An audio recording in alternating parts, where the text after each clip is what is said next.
The salt air clung to my skin as I made my way up the narrow spiral staircase.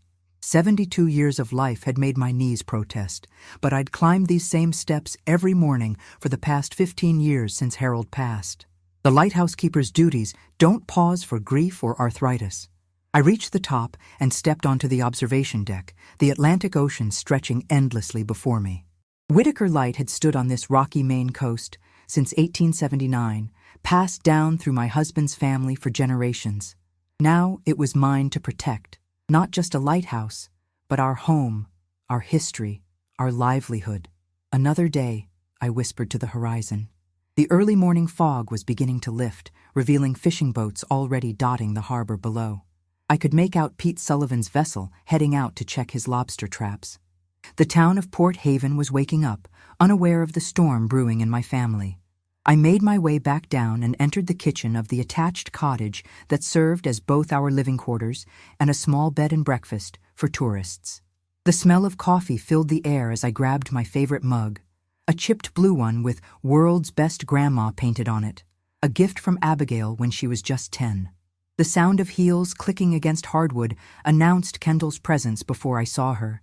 My daughter-in-law stood in the doorway, already dressed in a crisp white blouse and pencil skirt at 6:30 in the morning, her sleek bob perfectly styled, phone in hand. "Good morning, Dot," she said, without looking up from her screen. Bennett's still asleep. We were up late discussing options. I knew what options meant. They'd arrived 3 days ago with talk of helping me manage and planning for the future, but I wasn't born yesterday. "Coffee?" I offered, holding up the pot.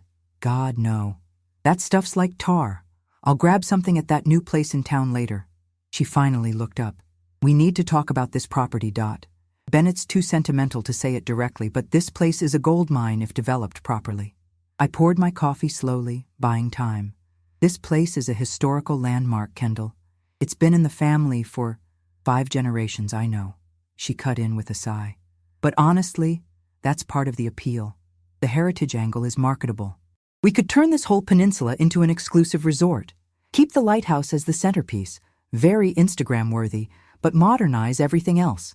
I sat down at the worn kitchen table, running my hand over the groove where Harold used to rest his elbow every morning for 42 years. "I have guests booked through October." Kendall leaned against the counter, her expression softening into something that felt rehearsed. "A few tourists paying $70 a night is nothing compared to what this property could generate. The company I'm working with specializes in luxury coastal developments. They're prepared to make a very generous offer." "I'm not interested in offers, generous or otherwise." Her practiced smile faltered. "Dot, be reasonable. You're 72. Managing this place alone isn't sustainable. What happens when you can't climb those stairs anymore? When you can't keep up with the maintenance?" The question stung because I'd asked it myself on my worst days. The lighthouse was demanding. The constant battle against salt corrosion, the painting, the repairs, the bookkeeping for the B&B side. But it was mine. My purpose. My connection to Harold.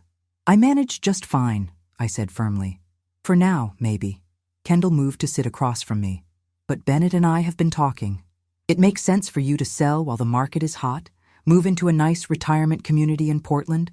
No more worries, no more winter storms, no more tourists tracking sand through your living room." I looked out the window toward the lighthouse tower.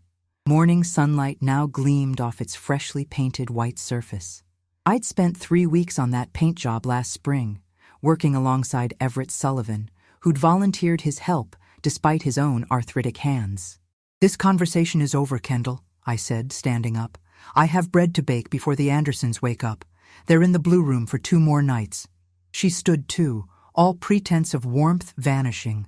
"This isn't going away, Dot. Bennett might tiptoe around your feelings, but I'm practical.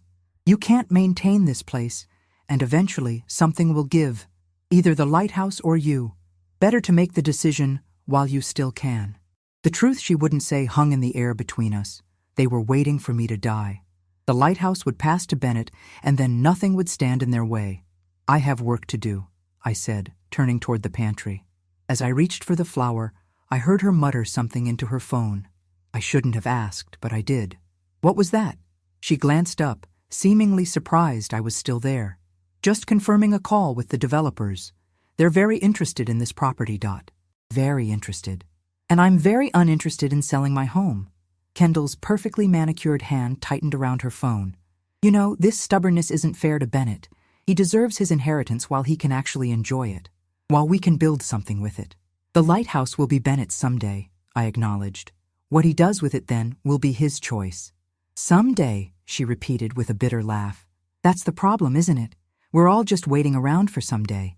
I felt a chill despite the warm kitchen. What exactly does that mean? She shrugged, but her eyes were cold. Just that at your age, planning for the future becomes something of a limited exercise, doesn't it? Before I could respond, the kitchen door swung open and Bennett appeared, hair tousled from sleep, still in his pajamas. At 45, my son had Harold's height and my stubborn chin, but somewhere along the way, he'd lost the sparkle that had made him the joy of our lives. Success in Boston had come with a price, a crease between his eyebrows that never quite smoothed out anymore. "Morning, Mom," he said, kissing my cheek before heading straight for the coffee.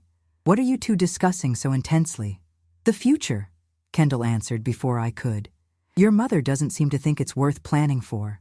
Bennett gave her a warning look. "Ken, we agreed to take this slowly." "We've been taking it slowly for 3 years," she snapped. "Meanwhile, properties all along this coast are being snatched up. The Thompson Lighthouse down in Camden sold for $4.2 million last month. This one's bigger, with better views and more land." I stared at my son. "You've been planning this for 3 years?" Bennett had the decency to look ashamed. "Not planning, Mom. Just considering options. You're not getting any younger, and this place is a lot of work." "It's my work to do," I said firmly. "And I'm not ready to stop doing it." Kendall made a sound of frustration. "This is exactly why we need to be more direct." She turned to me, all pretense gone. Be realistic. The smart move is to sell now, while you can benefit from the money. Get yourself a nice condo, travel a little, enjoy your remaining years." "Kendall," Bennett scolded. "What? I'm saying what you won't." She turned back to me. "The developers are coming tomorrow. Just hear their pitch. That's all we're asking." I looked between them. My son who couldn't meet my eyes and his wife who wouldn't stop staring me down. "No." "Mom, please," Bennett started. I said no. I turned to pull ingredients from the pantry, my hands shaking slightly. "This lighthouse has been in your father's family since it was built. Your great-great-grandfather was the first keeper. Your grandfather modernized it after the war. Your father turned the keeper's house into a B&B when the light was automated, and I've maintained it all since he died. I'm not selling it to become some playground for the rich." Kendall threw up her hands. "God, the sentimentality in this family is suffocating. It's a building, not a person." "It's my home," I countered. "It's a liability," she shot back. "A money pit that's one bad storm away from bankrupting you." "And then what? You think Bennett and I can afford to fix it? To take care of you and this crumbling landmark? I've never asked you to take care of me." "No, but you will," she said coldly. "When you're too frail to climb those stairs or too confused to run the books, then it becomes our problem, and we'll be forced to sell anyway, probably for less than we could get now." Bennett set down his coffee cup with a sharp clink. "Enough, both of you. Mom, we're just asking you to listen to the offer. Kendall, back off. This isn't helping." Kendall grabbed her purse from the counter. "I need some air. I'll be in town." She paused at the door. "The developers will be here tomorrow at 10 a.m. If you won't do this for yourself, at least consider what it means for your son's future." After she left, silence hung heavy in the kitchen.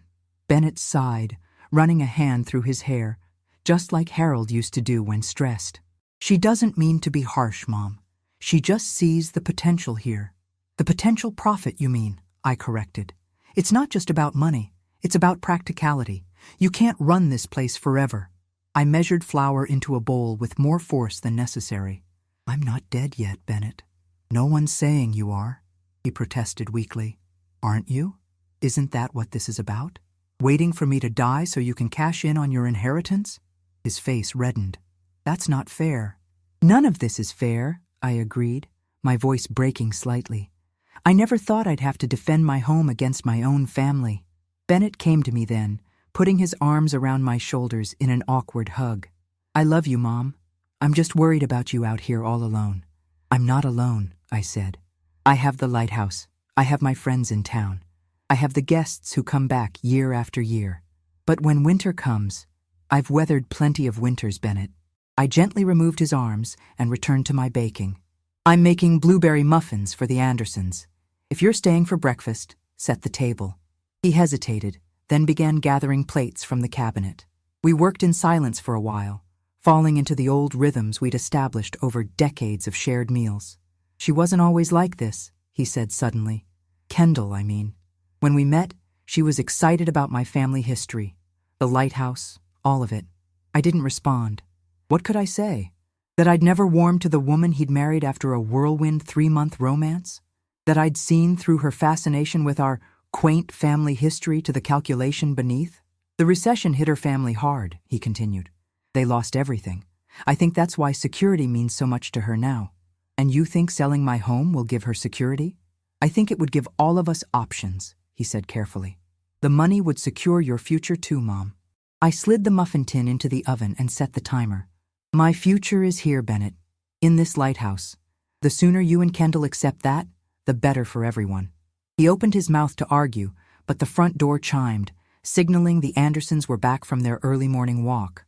I wiped my hands on my apron and went to greet them, grateful for the interruption. The day passed in a blur of chores and awkward interactions. Bennett tried to help around the property, fixing a loose shutter and weeding the garden path, while I tended to my guests and kept the lighthouse running. By evening, I was exhausted, not just from the physical work, but from the emotional weight of the confrontation that morning. I was in the lighthouse tower for the evening check when I heard voices below. Through the open window, Kendall's distinctive tone carried up the spiral staircase. She and Bennett were on the path below, arguing.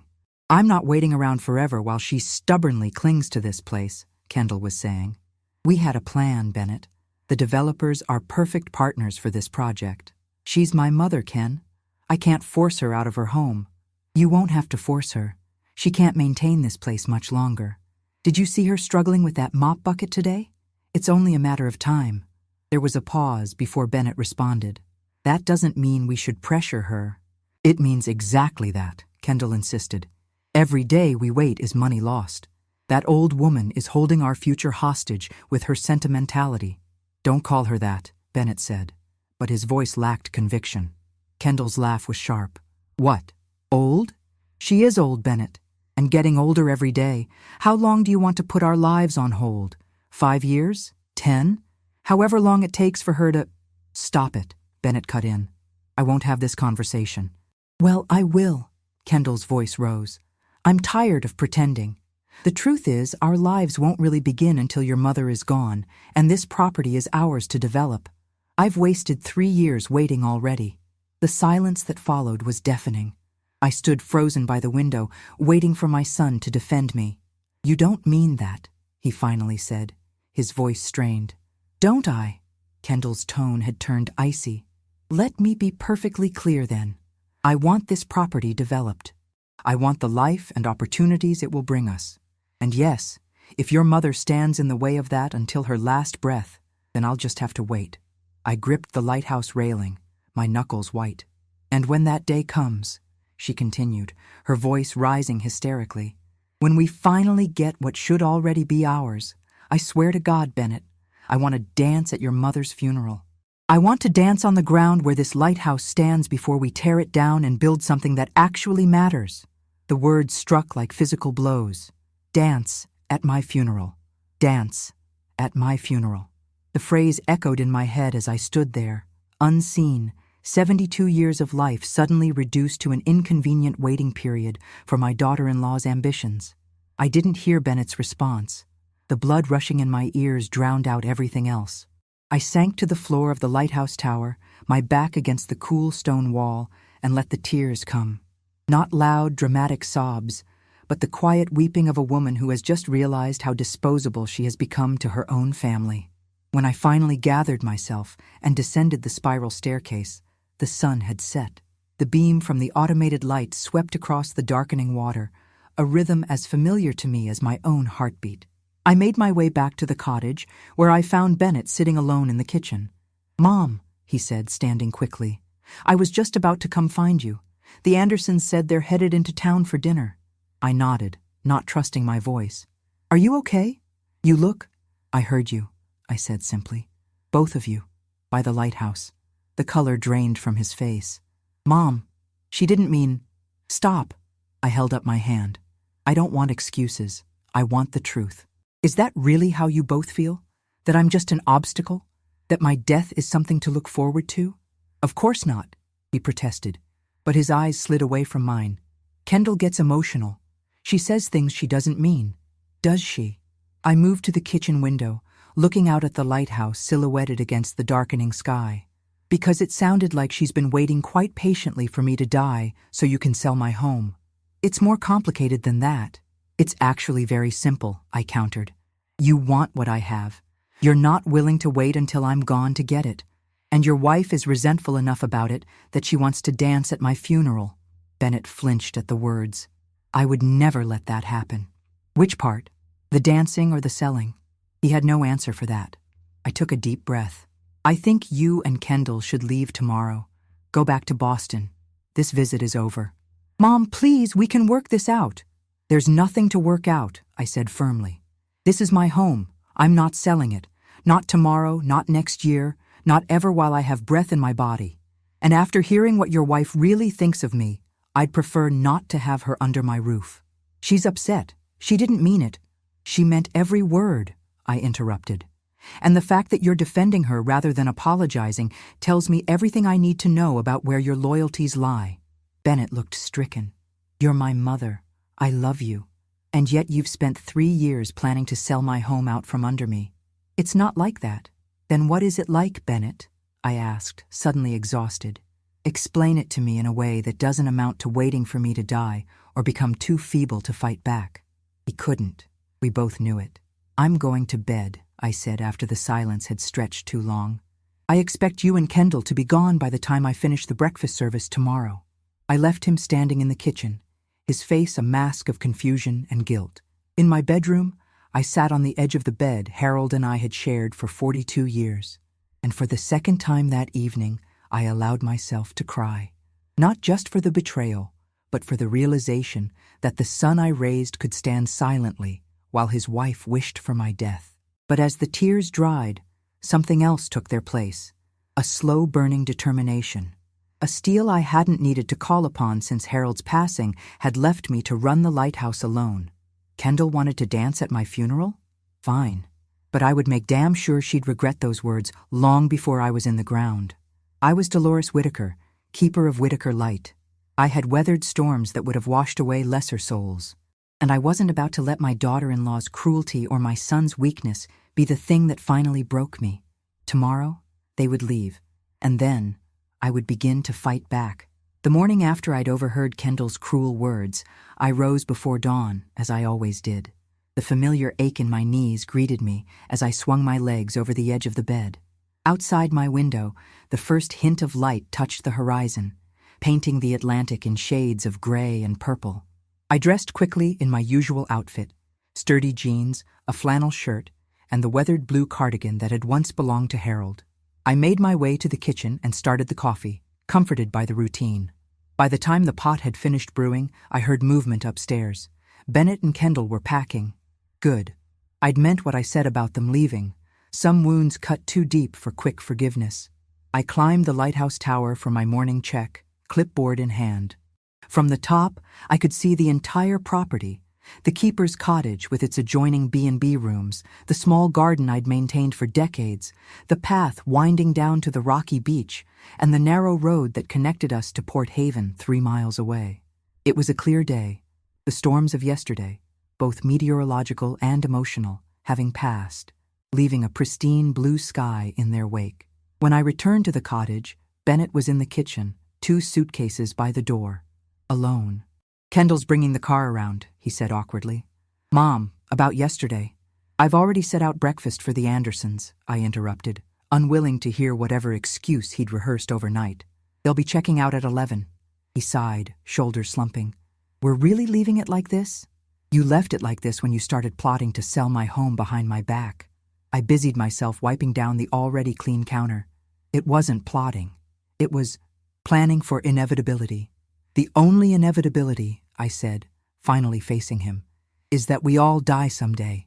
But I'm still very much alive, Bennett, and I intend to stay that way for quite a while. A car horn sounded outside. Kendall, impatient as always. Bennett hesitated, then pulled an envelope from his jacket pocket and placed it on the table. The developer's contact information. Just keep it, in case you change your mind. I didn't touch the envelope. I won't. Mom, you should go. Your wife is waiting. He picked up the suitcases, then paused at the door. I do love you, whatever you might think right now. I felt my resolve soften slightly. He was my son, after all, my only child. I know you do, Bennett, in your way, but love without respect isn't enough. After they drove away, the cottage felt eerily quiet, despite the Andersons chatting in the dining nook. I served them their breakfast, going through the motions of pleasant conversation, while my mind raced with what had happened and what would happen next. Because one thing was certain, Kendall wouldn't give up easily. This retreat was tactical, not surrender. They would be back with another strategy, another angle. And next time, they might not be so direct about it. I needed allies. I needed a plan. After the Andersons checked out, I closed the B&B for the day, something I rarely did during tourist season, and walked into town. Port Haven wasn't much. A main street with shops catering to summer visitors, a small grocery, Winnie's Pharmacy, a hardware store owned by the Tanner family for generations, and Sal's Diner, where locals gathered for gossip as much as food. The bell jingled as I pushed open the pharmacy door. Winnie Caldwell looked up from behind the counter, her silver hair pulled back in its usual bun, reading glasses perched on her nose. Dot Whitaker, twice in 1 week. Don't tell me you're getting sociable in your old age. Her laugh lines deepened as she smiled. We need to talk, I said, forgoing our usual pleasantries. Is there somewhere private? Concern immediately replaced the humor in her eyes. Break room's empty. Samantha's out for lunch. She called to her grandson's stocking shelves. Tyler, mind the register for a bit. In the cramped break room, surrounded by pharmaceutical catalogs and employee timesheets, I told Winnie everything. Bennett and Kendall's arrival, their pressure to sell, and finally, the devastating words I'd overheard. Dance at your funeral? Winnie's voice rose in outrage. That little snake? I never trusted those city shoes of hers, clicking around town like she owns the place. They left this morning, I said. But this isn't over. They'll be back, or worse, they'll try some other tactic. Bennett mentioned developers coming to look at the property. What if they show up anyway? Winnie reached across the table and gripped my hand. Her fingers were spotted with age, but still strong from decades of counting pills and stocking shelves. Then you'll tell them to take a long walk off a short pier. That lighthouse is yours, Dot. Harold left it to you, not Bennett, not that gold-digger wife of his. For now, I acknowledged. But they're right about one thing, I am getting older. What happens when I can't manage anymore? Cross that bridge when you come to it, Winnie advised. Meanwhile, we need to make sure everyone in town knows what's happening. If those developers come sniffing around, they'll get a proper Port Haven welcome. By proper welcome, I knew she meant the collective cold shoulder that had driven away many unwanted visitors over the years. Port Haven protected its own. There's something else, I said hesitantly. I've been thinking about what Kendall said, about the lighthouse being a liability, a money pit. Don't you listen to her nonsense. No, hear me out. She's wrong about selling, but she's not entirely wrong about the finances. The B&B brings in enough during tourist season, but winters are lean. I've been dipping into savings the past few years for repairs. Winnie's expression softened. Harold always did worry about leaving you with enough. He left me plenty, I assured her, but it won't last forever, especially with the north wall needing reinforcement before winter.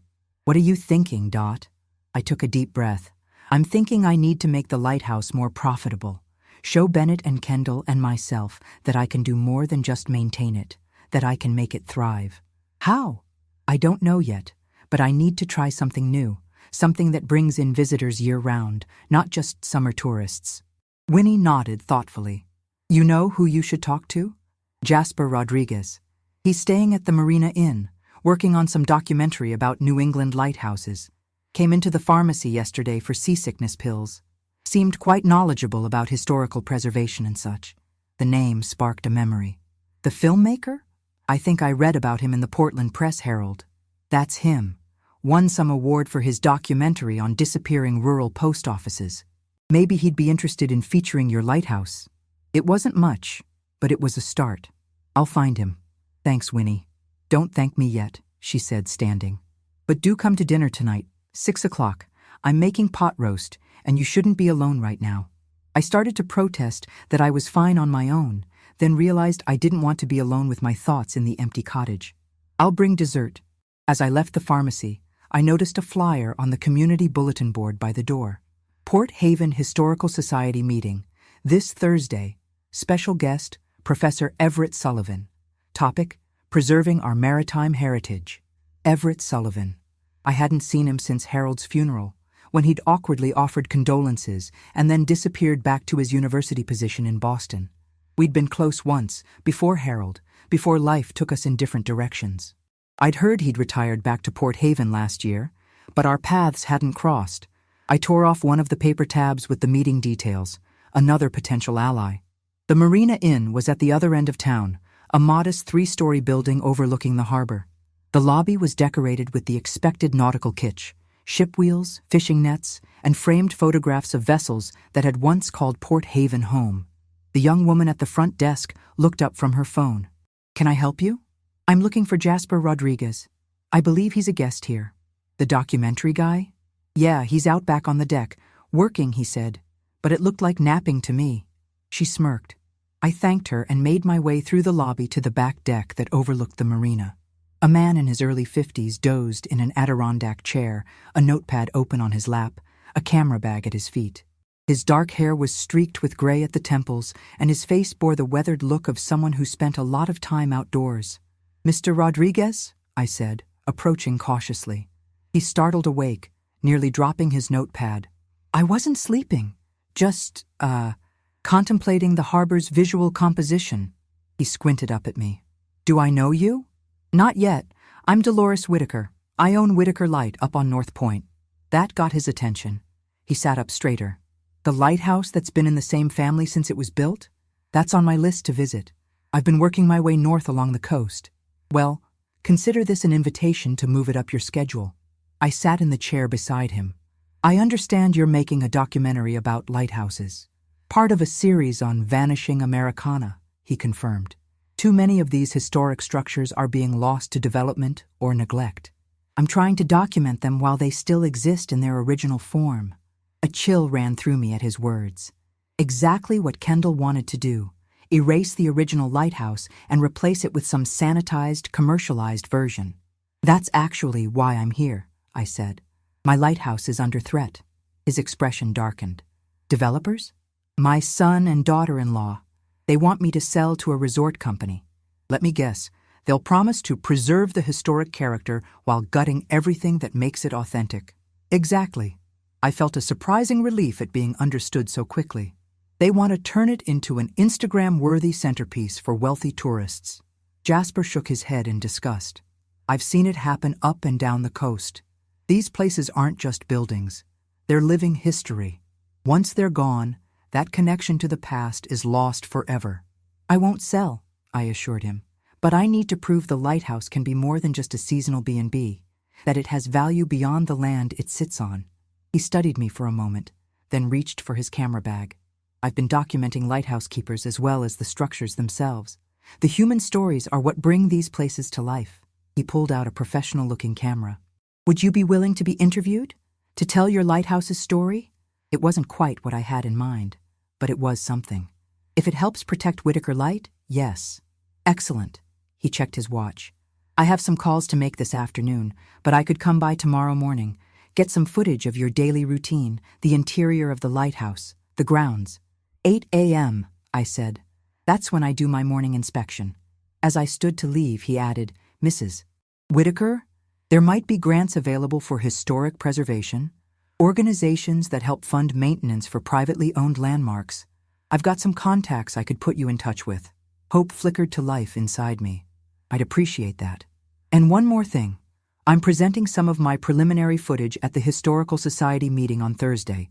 Would you be willing to say a few words about your lighthouse? Personal testimonies can be powerful in rallying community support. The Historical Society, where Everett would be speaking. I hesitated only briefly. I'll be there. By the time I returned to the lighthouse, the afternoon was waning. I had a few hours before dinner at Winnie's, time enough to start formulating a real plan. I sat at my small desk in the cottage, surrounded by the ledgers and records Harold had kept meticulously for decades, and that I'd continued in my own, less orderly fashion. The financial picture wasn't dire, but it wasn't rosy either. The B&B income covered basic maintenance and my modest living expenses, but major repairs required dipping into savings that wouldn't last forever. I needed new revenue streams, ways to make the lighthouse valuable beyond summer tourism. Ways to prove to Bennett and Kendall and myself that I wasn't just clinging to the past, but building a future. I began making lists, winter events that could draw visitors during the off-season, educational programs for local schools, special tours focused on the lighthouse's history, publication opportunities, a book about the Whitaker family's generations of lighthouse keeping, perhaps. As ideas filled the page, I felt something I hadn't experienced in years. Excitement. Not just the determination to protect what was mine, but the thrill of creating something new, of reinventing myself at 72. The phone rang, interrupting my planning. I checked the caller ID, expecting Winnie confirming dinner. Instead, I saw Bennett's cell number. I let it ring 3 times before answering. Yes? Mom. His voice sounded strained. We made it back to Boston. Good. I waited, unwilling to make this easy for him. I wanted to apologize for everything, for springing this on you, for Kendall's behavior. We should have handled it differently. Yes, you should have. I kept my tone neutral, though my hand gripped the receiver tightly. Is that all? He sighed. The developers might still come tomorrow. I couldn't reach them to cancel. I'll handle it. Mom, please don't be difficult with them. They're just doing their job. Anger flared again. And I'm doing mine, protecting my home. At least hear what they have to offer. The numbers might surprise you. No amount of money will convince me to sell my lighthouse, Bennett. The sooner you and Kendall accept that, the better. It's not just about money, he protested. It's about your future. Your security. My future and my security are right here at Whitaker Light. I've made my decision. There was a long pause before he spoke again. Kendall's really upset. I imagine she is, I said coldly. It must be disappointing to learn your plans to dance on my grave have been delayed indefinitely. She didn't mean that. She was just frustrated. We both know she meant every word. Another pause. I love you, Mom. I don't want us to be estranged over this. The sincerity in his voice tugged at my heart despite my anger. He was still my son, the baby I'd cradled, the boy I'd raised, the man I'd watched make his way in the world, sometimes proudly, sometimes worriedly. I love you too, Bennett, but I need time, and I need you to respect my decision about the lighthouse. And if I can't convince Kendall to let it go, then you'll have to choose what matters more to you, your wife's ambitions or your mother's well-being. After we hung up, I sat staring at the phone, tears threatening. I didn't want to force my son to choose, but I wouldn't sacrifice my home, my purpose, my very identity to preserve a peace that had already been shattered by Kendall's cruel words. The setting sun cast long shadows across my desk, illuminating the lists I'd been making. Plans for the future. My future. With or without Bennett's support. I gathered my things and headed to Winnie's for dinner. The lighthouse standing tall behind me, its beam beginning to pulse as dusk settled over Port Haven. For nearly 150 years, it had guided ships safely to harbor through storms and darkness. Now it would guide me through this crisis. A beacon of purpose, a reminder of resilience. Kendall wanted to dance at my funeral. Fine. But first, I would show her, and everyone else, that Dolores Whitaker still had plenty of life left to live. And plenty of fight left in her too. The Historical Society meeting was being held at the Port Haven Library, a stately brick building donated by a wealthy summer resident in the 1920s. By the time I arrived on Thursday evening, the meeting room was already half full. I recognized most of the faces, year-round residents like myself, a few summer homeowners who took an interest in local history, and some curious tourists. Winnie waved me over to a seat she'd saved near the front. "Quite a turnout," she whispered as I sat down. "Word's gotten around about those developers sniffing around your lighthouse." I'd given the development representatives short shrift when they'd shown up at my door on Tuesday. "Not for sale, not now, not ever," I'd told them before they could even begin their pitch. They'd left looking bewildered, clearly not used to such immediate rejection. "Everett's up first," Winnie continued. "Then your filmmaker friend. This is perfect timing, Dot." I nodded, suddenly nervous. I hadn't seen Everett in years, hadn't prepared what I might say if we spoke. Before I could worry further, Mabel Jenkins, the Historical Society president, called the meeting to order. "We're delighted to welcome back one of Port Haven's own," she announced, "Professor Emeritus Everett Sullivan, whose work on New England maritime history has earned him national recognition." Everett approached the podium, and my breath caught. He was older, of course, his once dark hair now completely silver, new lines etched around his eyes, but he still carried himself with the same quiet dignity I remembered. He still had those thoughtful eyes that seemed to take in everything. "Thank you, Mabel," he began. "It's good to be home after all these years." His presentation was engaging, a comprehensive overview of Maine's maritime heritage and the critical role lighthouses had played in the state's development. But what caught my attention was his emphasis on preservation. "These structures aren't just historical curiosities," he said passionately. "They're living connections to our past. Each one that falls to development or neglect is an irreplaceable loss." His eyes scanned the audience and paused when they landed on me. A flicker of recognition, a slight nod. Then he continued, but something in his tone changed, became more urgent. "Port Haven is fortunate to have Whitaker Light still in its original family's hands," he said. "A continuous line of stewardship that connects us directly to the 1870s. That kind of authenticity can't be manufactured or replicated by developers." A murmur went through the audience. So people did know about the developer's interest. After Everett concluded to enthusiastic applause, Jasper took the floor. He showed clips from his documentary work, including the preliminary footage he'd shot at my lighthouse 2 days earlier. Seeing Whitaker Light through his lens, the majestic tower against the dawn sky, the carefully preserved keeper's quarters, my own weathered hands running along the original brass fixtures, filled me with unexpected emotion. "We're losing these treasures at an alarming rate," Jasper told the audience. "Over 70% of America's historic lighthouses have been significantly altered or lost entirely over the past century." Then, to my surprise, he gestured toward me. "We're fortunate to have Dolores Whitaker with us tonight. For 15 years, she's maintained Whitaker Light on her own, continuing a family tradition that spans 5 generations. Mrs. Whitaker, would you share a few words about what the lighthouse means to you and the challenges of preservation?" All eyes turned to me. I hadn't prepared a speech, but as I rose and made my way to the front, I knew exactly what needed to be said. "Whitaker Light isn't just my home," I began, my voice steadier than I expected. "It's a promise my husband's ancestors made to this community, to keep ships safe, to stand fast against storms, to be a beacon of reliability in an uncertain world." I looked out at the familiar faces. Neighbors who'd brought casseroles after Harold died. Fishermen whose families had relied on our light for generations. Summer visitors who returned year after year to stay in our B&B. "That promise is under threat," I continued. "Not from the weather or time, but from those who see the lighthouse as nothing but a potential profit. Who would turn it into a resort attraction, stripped of its history and purpose?"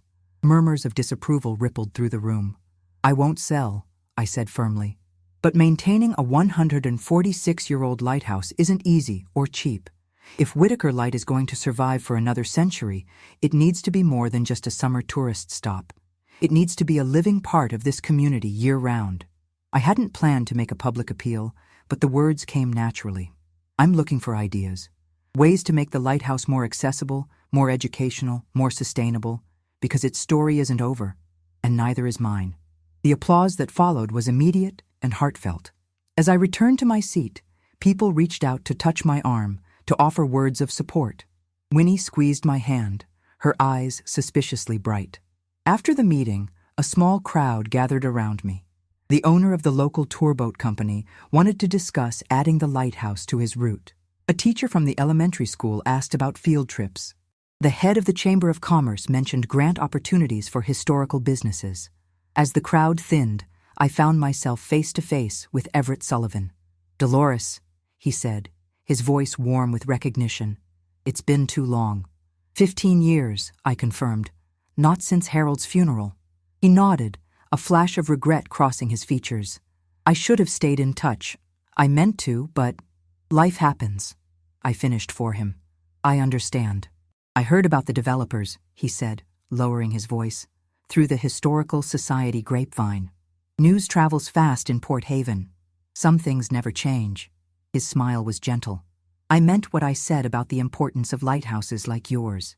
If there's anything I can do to help, research for grant applications, documentation of historical significance, I'm at your disposal."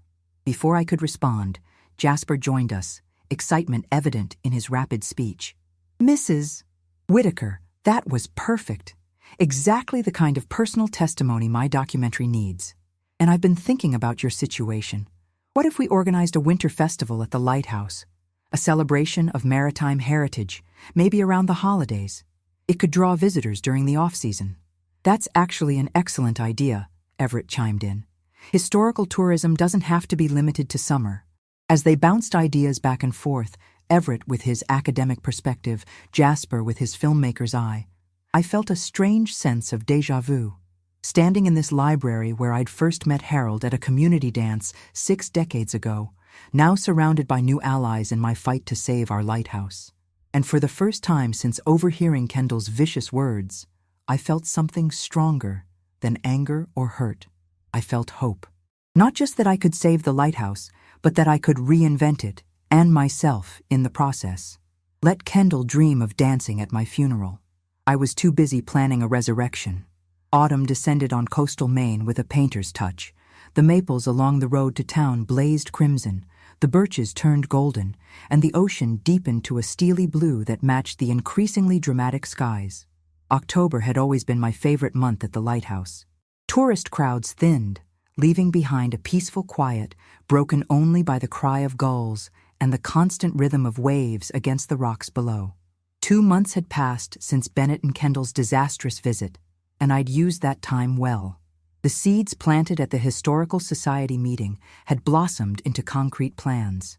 Jasper's documentary on Whitaker Light was now in post-production, with a premiere scheduled at the Port Haven Community Center in December. Everett had helped me apply for 3 preservation grants, one of which had already been approved, enough to fund the critical north wall reinforcement before winter storms arrived. Most surprising was how the town had rallied around the lighthouse. When word spread about the developer's interest, it sparked a renewed appreciation for Whitaker Light among locals who had long taken it for granted. The Port Haven schools organized a field trip program bringing students to learn about maritime history.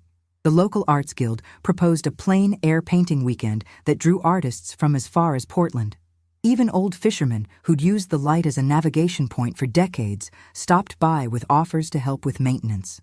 I was in the middle of one such project, repainting the peeling trim around the keeper's cottage windows, when Winnie's ancient station wagon crunched up the gravel drive. She emerged with a covered dish and a determined expression I recognized all too well. "You need to eat something that isn't from a can," she announced, making her way to where I stood on a ladder. "And I need to tell you what I heard at the pharmacy yesterday." I climbed down, brushing paint flecks from my hands. "Gossip or actual news?" "Both." Her eyes sparkled behind her glasses. "Mabel Jenkins filled her blood pressure prescription, and while I was counting pills, she mentioned that her niece works for a real estate office in Boston." "And?" I led the way into the kitchen, where the aroma from Winnie's dish, likely her famous seafood casserole, filled the small space. "And that niece overheard something interesting about a certain development company that was interested in properties along the Maine coast." She set the casserole on the counter with a triumphant look. "Seems they've run into financial troubles. 2 of their investors pulled out after some questionable practices came to light in their Cape Cod project." I felt a weight lift from my shoulders, one I hadn't fully acknowledged was there. "So they're not coming back. Not anytime soon." Winnie busied herself finding plates in my cupboard. But that's not all. The niece says your daughter-in-law has been calling the real estate office, asking about other potential buyers for a historic property with development potential in coastal Maine. The momentary relief evaporated. Kendall's still trying to sell my home. Behind your back, it seems. Winnie's face softened with sympathy. Have you spoken to Bennett recently? I shook my head. Our last conversation, a brief, awkward phone call on my birthday 3 weeks ago, had ended with his vague promise to visit soon. Without Kendall, he'd added, as if that might tempt me. You should call him, Winnie advised. Let him know you're aware of what she's doing. It wouldn't change anything. He's made his choice. I turned away, pretending to be absorbed in finding cutlery for the casserole. In truth, Bennett's betrayal still ached like a physical wound. My own son, willing to stand by while his wife plotted to sell my home and wished for my death. There were moments when the pain of it stole my breath, usually in the quiet hours before dawn, when I couldn't distract myself with work. At least the lighthouse is safer now, I said finally. With the preservation grant and the new programs bringing in revenue, I can prove it's sustainable. Winnie nodded, but her expression remained troubled. Just be careful, Dot. Kendall doesn't strike me as the type to give up easily. After lunch, Winnie helped me finish painting the window trim, our conversation turning to lighter topics, the upcoming harvest festival in town, the book club selection she was struggling through, her grandson's college applications. The easy rhythm of friendship provided a balm for the unease her news had stirred. As afternoon faded toward evening, another vehicle appeared on the lighthouse road, Everett's sensible sedan. He'd become a regular visitor over the past weeks, initially bringing grant paperwork and historical records, then staying for coffee and conversations that stretched into dinner. There was a comfortable familiarity between us now, a rekindled friendship that carried echoes of what might have been long ago, before Harold had entered my life. Winnie departed with a knowing look as Everett arrived, carrying a stack of papers and a bottle of wine. Historical Society documents, he explained, holding up the papers, and a decent Cabernet, because reviewing budget projections requires fortification. We settled in the small study off the kitchen, where generations of lighthouse keepers had maintained their logs and records. Harold's desk dominated the space, its surface now covered with my grant applications, business plans, and the visitor logbook that had grown impressively thicker since summer. The numbers look good, Everett said after reviewing the figures I'd compiled. Between the school programs, the holiday events Jasper proposed, and the artist weekends, you've created a sustainable model. The lighthouse isn't just surviving, it's thriving. Pride warmed me as I poured the wine into mismatched mugs, proper wine glasses being one of many luxuries the keeper's cottage lacked. It's working better than I expected. Last weekend's photography workshop was completely booked. You should be proud, Dolores. You've done what most people half your age couldn't accomplish. Which is reinvention. He smiled, raising his mug in a toast. To new beginnings, even at our age. Especially at our age, I corrected, clinking my mug against his. When we have the least time to waste.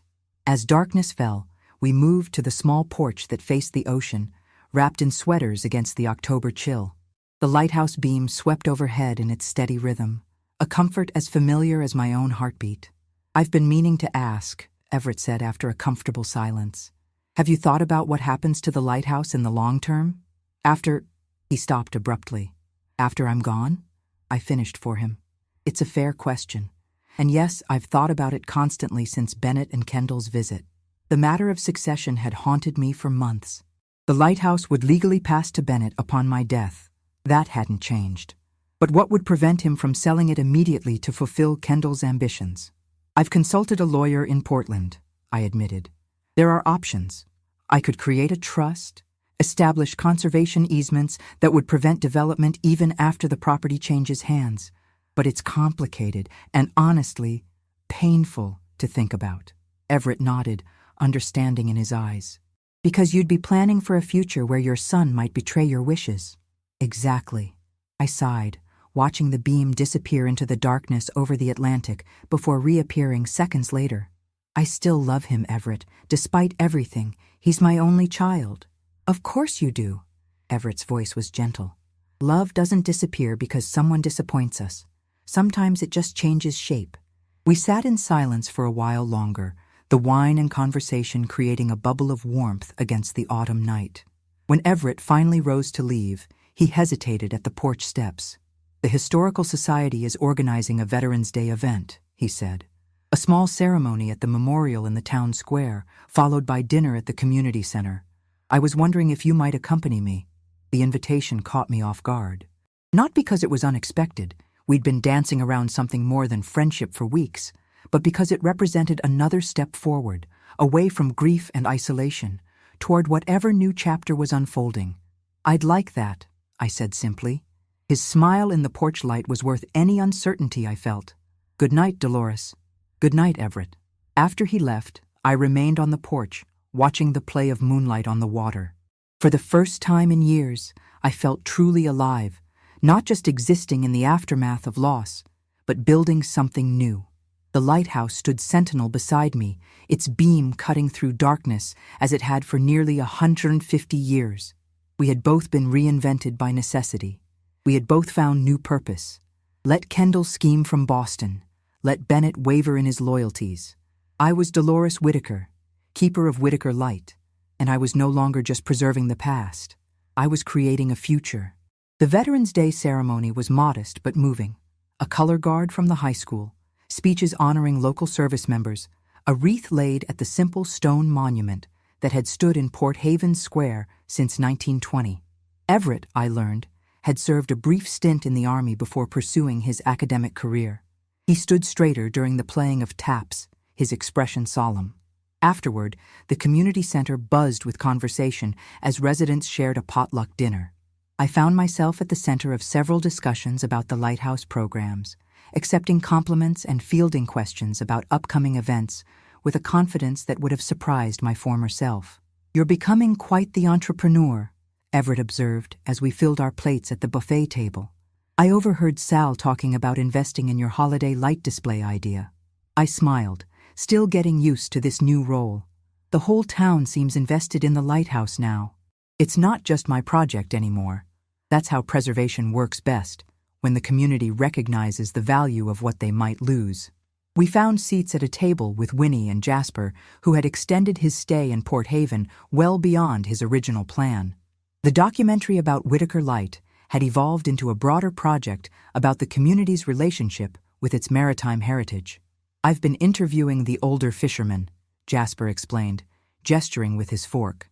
"The stories they tell about using the lighthouse as a navigation point during storms, it's incredible material. Adds a whole new dimension to the historical record." "Speaking of historical records," Winnie interjected, "did you tell Dot what you found in the county archives?" Everett nodded, turning to me with an excited gleam in his eyes. "I was researching the original land grant for the lighthouse property and discovered something interesting. The deed includes a covenant requiring the land to be used for the public good and maritime safety. It's archaic language, but a good lawyer might argue that it prevents the property from being developed for purely private commercial use." Hope sparked within me. "You mean it could legally block a resort development?" "Possibly. It's not ironclad, but it's another layer of protection. I've asked a colleague who specializes in historical property law to review it." The conversation continued through dinner, filled with ideas and possibilities. By the time dessert was served, an assortment of pies made by the church ladies' auxiliary, I felt a warmth that had nothing to do with the overheated community center. These people, Everett with his academic persistence, Winnie with her fierce loyalty, Jasper with his storyteller's passion, had become more than allies in my fight to save the lighthouse. They had become a chosen family. As we prepared to leave, the community center door swung open, letting in a blast of cold air and a latecomer. I froze, pie fork halfway to my mouth. Bennett stood in the doorway, scanning the room until his eyes locked with mine. My son looked tired, the lines around his mouth deeper than I remembered from his visit 2 months ago. He wore city clothes, a wool overcoat and leather gloves that seemed out of place among the practical parkas and knit hats of Port Haven residents. "Mom," he said, approaching our table. "I tried calling, but your phone went straight to voicemail. I'd left my cell phone at the lighthouse, not expecting to need it for a local event." "Bennett, what are you doing here?" He glanced around the crowded room, clearly uncomfortable with our audience. Could we talk privately? Everett stood, giving my shoulder a reassuring squeeze. We'll give you some space. No, I said, placing my hand over his. Whatever Bennett has to say, he can say in front of my friends. Bennett's expression tightened, but he pulled up a chair.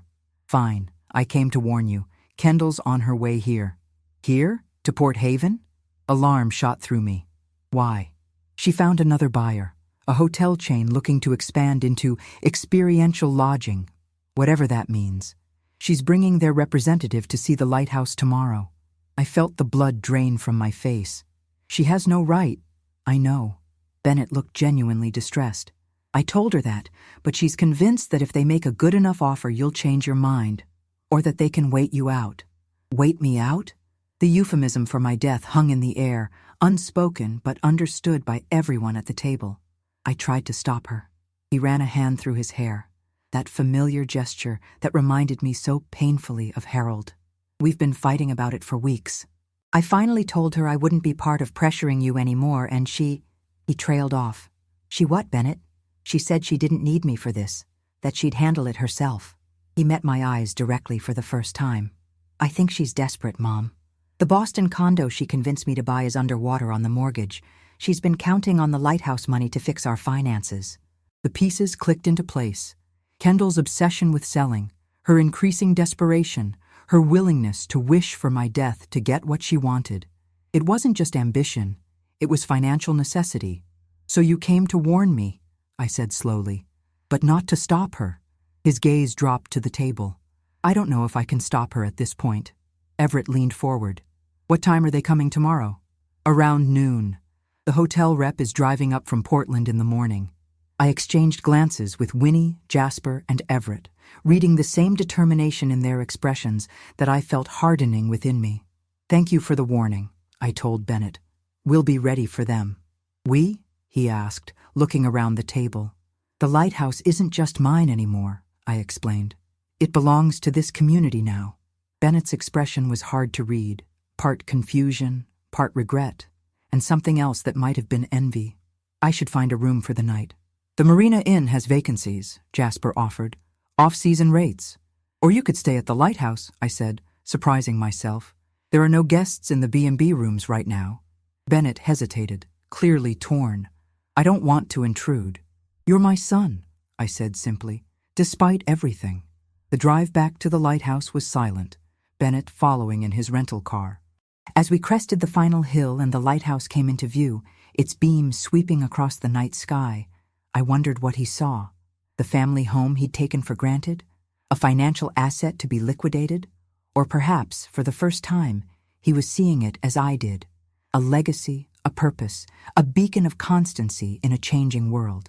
Inside the keeper's cottage, I showed him to the Blue Room, the largest of the B&B accommodations, with a view of both the lighthouse and the ocean. The room where he and Kendall had stayed during their last visit. Things have changed around here, he observed, noting the new brochures on the entry table, the framed poster announcing Jasper's documentary premiere, the visitor log bulging with recent signatures. For the better, I confirmed. The lighthouse is financially stable now. More than stable, it's growing. He nodded slowly. That's good. I'm glad. We stood awkwardly in the hallway, mother and son separated by more than just physical space. There was so much I wanted to say, so many questions I wanted to ask. Had he known about their financial troubles when he'd pressed me to sell? Had he ever stood up to Kendall before now? Did he remember the summers he'd spent here as a boy, helping his father with lighthouse maintenance, beaming with pride when tourists mistook him for a junior keeper? Instead, I simply said, "Breakfast is at 7 if you want it. I need to be up early for the morning inspection." "Mom," he called as I turned to go. "I am sorry. For all of it." I paused but didn't turn around. "I know you are, Bennett. The question is what you're going to do about it now." Sleep eluded me that night. I lay awake listening to the familiar sounds of the lighthouse, the soft mechanical hum of the rotating light, the wind whistling around the tower, the distant crash of waves against the rocks below. Somewhere down the hall, my son slept in the room where tourists usually stayed, a visitor in what should have been his second home. By dawn, I had a plan. Or rather, the community had a plan, coordinated through a flurry of early morning phone calls. Winnie would alert the town. Jasper would bring his camera equipment. Everett would contact his legal colleague about the property covenant. And I would face Kendall with the full force of Whitaker determination, the same determination that had kept the light burning through hurricanes, blizzards, and wars for nearly a century and a half. Bennett found me in the kitchen at 7, already dressed and on my second cup of coffee. He looked rumpled and tired, as if his night had been as restless as mine. "You're really not going to sell, are you?" he asked, accepting the mug I offered him. "Never," I confirmed. "Not to Kendall's hotel chain, not to anyone." He nodded slowly. "I'm beginning to understand why." "Are you?" I studied my son's face, searching for the boy I'd raised. "Then help me make Kendall understand too." "I've tried, Mom. For months. She won't listen to me anymore." "Then don't tell her. Show her." By 11, the lighthouse grounds had transformed. Cars lined the narrow access road.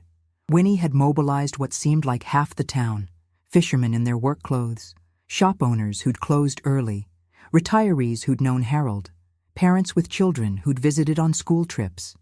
They spread out across the property, some carrying handmade signs, "Save Whitaker Light," and "Historic Landmark Not for Sale," and "Keep Our Heritage Alive." Jasper set up his camera equipment near the lighthouse base, ready to document whatever unfolded. Everett stationed himself on the porch with a folder of legal documents, and I waited in the keeper's cottage kitchen, Bennett beside me, watching through the window for Kendall's arrival. She appeared exactly at noon, stepping out of a sleek rental car with a man in an expensive suit. Her expression shifted from determination to confusion as she took in the crowd.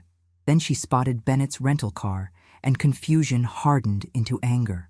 The kitchen door burst open moments later. "What the hell is this?" Kendall demanded, storming in with the hotel representative trailing awkwardly behind. "Some kind of ambush?" "Welcome back, Kendall," I said calmly. "I understand you've brought another buyer to see my home without my permission." The hotel man cleared his throat. "Mrs. Whitaker, I'm David Pearson from Coastal Heritage Hotels. I was given to understand that you were interested in discussing—" "She's not," Bennett interrupted, stepping forward. "The lighthouse isn't for sale. I tried to tell you that," he added to Kendall. "You?" Kendall's eyes narrowed. "What are you doing here? You were supposed to be at the conference in New York." "I lied," Bennett admitted. "I came to warn my mother instead." Kendall's face flushed with rage. "You chose her over me? After everything we've discussed?" "I chose to do the right thing," Bennett said quietly. "Finally." Mr. Pearson looked increasingly uncomfortable. "Perhaps this isn't the best time." "There will never be a good time," I told him firmly. "Whitaker Light is not for sale. Not now, not in the future. It's a protected historical property with a covenant requiring it to serve the public good." Everett appeared in the doorway, legal folder in hand. "I have the documentation right here, if you'd like to review it, Mr. Pearson. The original deed from 1879 is quite specific about permitted uses." Pearson glanced at the papers, then at the crowd visible through the windows, then at Kendall's furious face. "Mrs. Hargrove, you assured me the owner was amenable to an offer." "She will be when she hears the numbers," Kendall insisted. "Everyone has a price." "Not for this," I said, gesturing around us. "Not for my home, my history, my purpose. Some things can't be bought, Kendall." "Don't be naive," she snapped. "It's a building, an old, crumbling building that costs more to maintain than it's worth." "Is it?" I led them to the window. "Look outside. Those people aren't here for a building. They're here for what it represents: continuity, community, a connection to something larger than themselves. That's what you've never understood." Kendall stared at the gathering, her expression unreadable. "This is... what? Some small-town protest to guilt me into backing down?" "This is Port Haven showing you what matters to them," I corrected. "The lighthouse isn't just mine. It belongs to this community in ways a deed can't capture." Jasper appeared at the door, camera in hand. "Mrs. Whitaker? We're ready for your statement whenever you are." "Statement?" Kendall echoed. "For the documentary," Jasper explained. "We're documenting threatened historic lighthouses along the coast. Mrs. Whitaker's story, and her fight to preserve Whitaker Light against development, is our centerpiece." Mr. Pearson took a step back. "A documentary? Mrs. Hargrove, you didn't mention media involvement. Coastal Heritage Hotels prefers to avoid negative publicity. There's no publicity, Kendall protested. It's just some local project. Actually, Jasper said pleasantly, we've secured distribution with a major streaming service. They're particularly interested in stories about communities fighting to preserve their heritage against corporate development. It was a bluff. The documentary had no distribution deal yet, but Pearson didn't know that. He began edging toward the door. I think I've seen enough for today. Mrs. Hargrove, I'll be in touch. Mrs. Whitaker, I apologize for the intrusion. As he escaped out the door, Kendall rounded on Jasper. You're lying. There's no streaming deal. Not yet, he acknowledged with a shrug. But there could be, especially now that we have footage of a hotel chain trying to pressure an elderly widow into selling her historic family home. That kind of David versus Goliath story tends to go viral. Kendall turned to Bennett, desperation replacing anger. Are you going to let them do this? Humiliate me? Ruin our plans? Our plans? Bennett repeated. They were never our plans, Kendall. They were your plans. I went along with them because I was weak and because I didn't understand what the lighthouse really meant, to my mother or to this town. So that's it? You're choosing this crumbling pile of rocks over our future? Over me?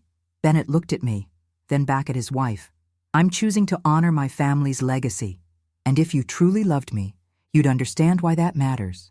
Something in Kendall's expression shifted, a calculation visible behind her eyes. Fine. Keep your precious lighthouse, but don't expect me to wait around while you play the dutiful son. We need that money, Bennett. The condo, the credit cards, they won't wait for your mother to... She caught herself, but not before I heard the unspoken end of that sentence. For your mother to die.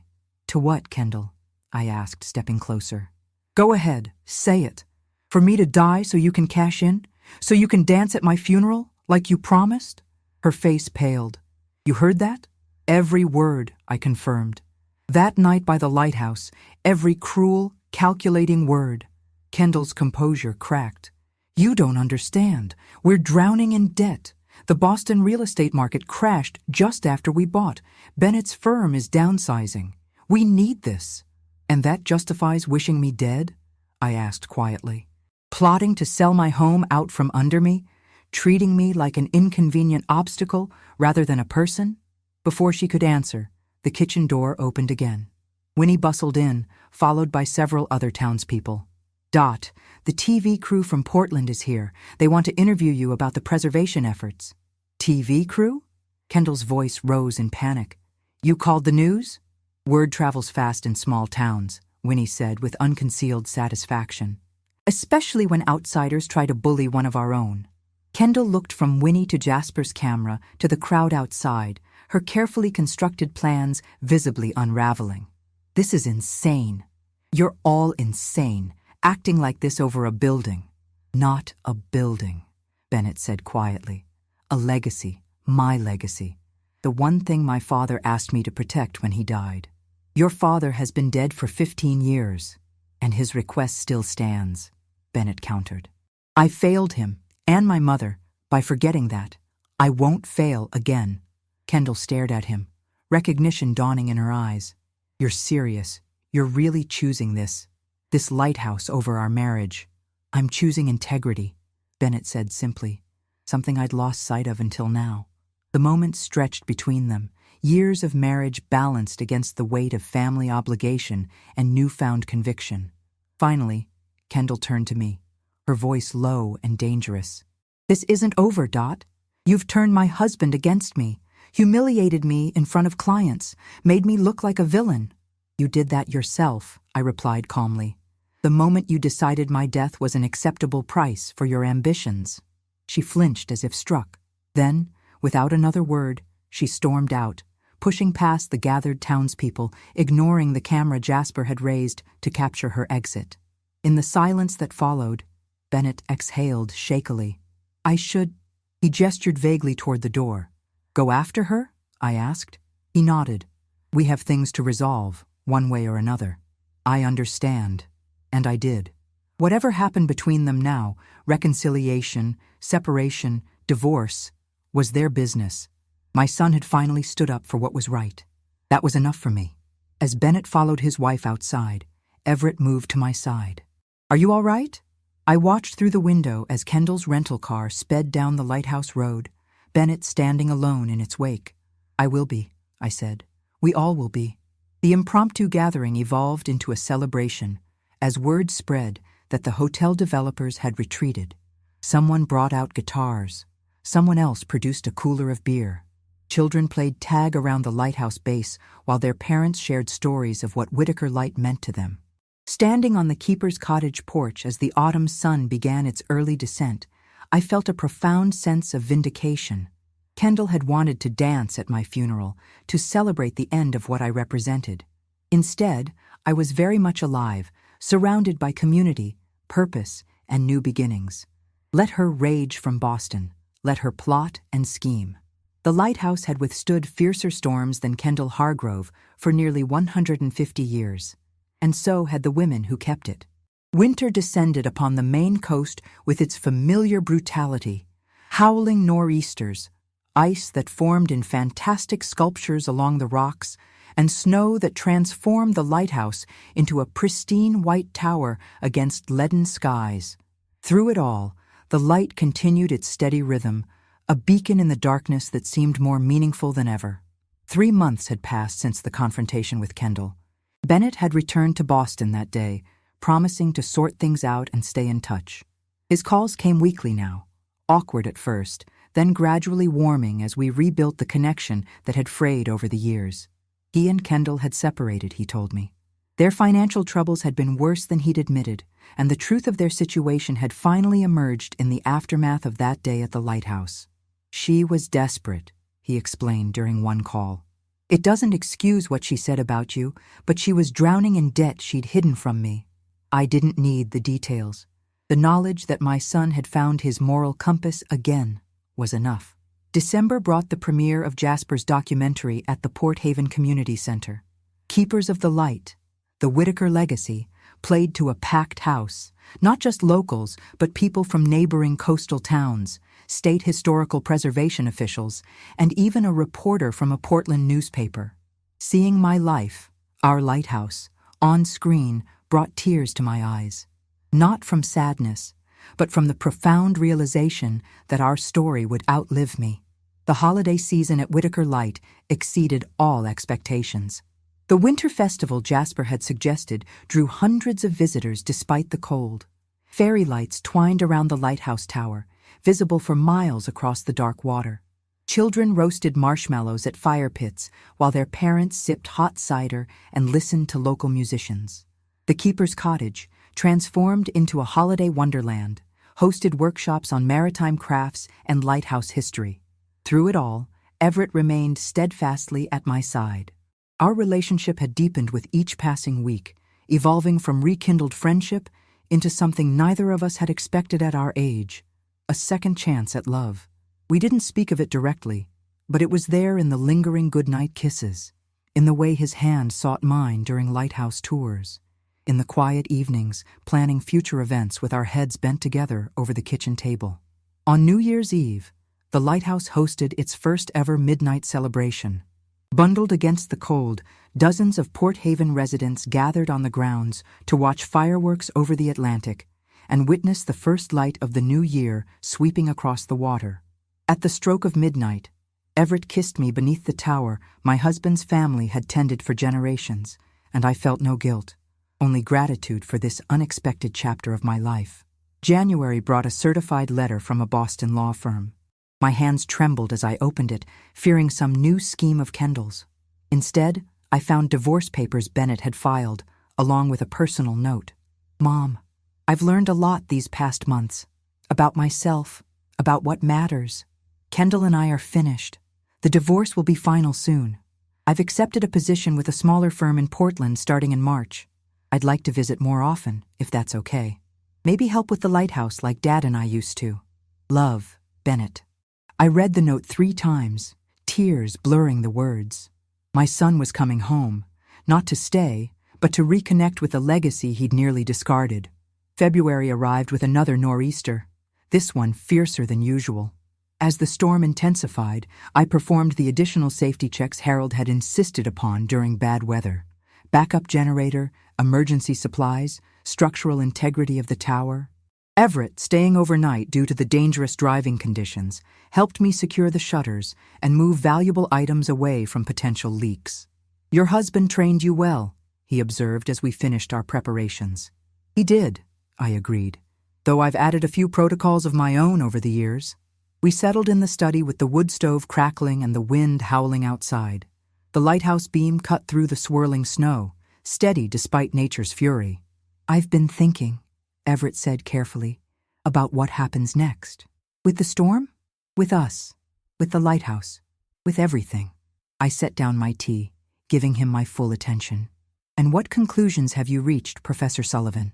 "That life offers unexpected gifts to those patient enough to receive them." He took my hand. 15 years ago, after Harold's funeral, I left town because I couldn't bear to see you in pain. I thought I was being respectful, but really, I was being a coward. Everett, let me finish." His thumb traced circles on my palm. "I don't want to waste any more time. I love you, Dolores. I think I always have, even when you were Harold's wife. And now that we've found each other again, I want to build something lasting. Together." The wind rattled the windows as if punctuating his declaration. "Are you proposing, Everett Sullivan?" "I'm suggesting a partnership. In life, in love, in protecting this lighthouse for generations to come." I thought about Kendall's cruel words that summer night, her eagerness to dance at my funeral, to celebrate the end of what I represented. How wrong she had been. I wasn't an ending, but a continuation, another link in the long chain of Whitaker lightkeepers. "Yes," I said simply, "to all of it." Spring came early that year, crocuses pushing through the last patches of snow around the keeper's cottage. The lighthouse, freshly painted and structurally sound thanks to the preservation grant, gleamed white against the returning blue of the sky. Visitors began arriving again, some returning from previous years, others drawn by Jasper's documentary, which had indeed secured a streaming deal. Bennett came as promised, spending weekends helping with maintenance and learning the business side of the lighthouse operations.